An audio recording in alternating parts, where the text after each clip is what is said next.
When the Supreme Court issued its ruling that biology was the basis of sex in the Equalities Act, and draft guidance was provided to service providers about how to avoid being accused of discrimination in the provision of things like toilets and changing rooms, a local resident in Walthamstow came to see me.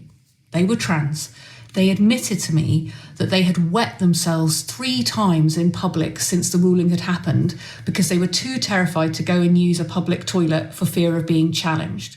Now, they were primarily terrified because they were also a refugee, and they thought if they were challenged, they could be arrested and deported. I don't think anybody would want to see a fellow human being living with that level of personal distress and harm as a result of this conversation. We have to get the guidance right and make sure that it works in the real world and it is inclusive.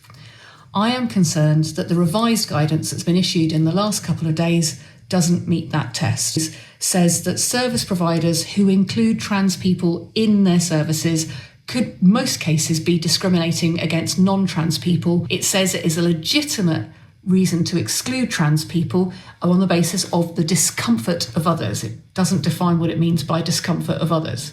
But it also says that those same service providers could be discriminating against trans people if they don't consider the disadvantage that that creates to trans people to not let them use those toilets, those changing rooms, etc. I think in the real world that doesn't make sense to anybody and will just lead to a lot more litigation. I think what we need to do a lot more work on is the concept of proportionality, the places and spaces in which these rules are trying to be applied, the difference, say, between trying to manage these rights in a shelter for victims of domestic abuse and being a cafe owner trying to make sure you've got the toilets you need for paying customers. I have no doubt that the comments beneath this video are utterly vile.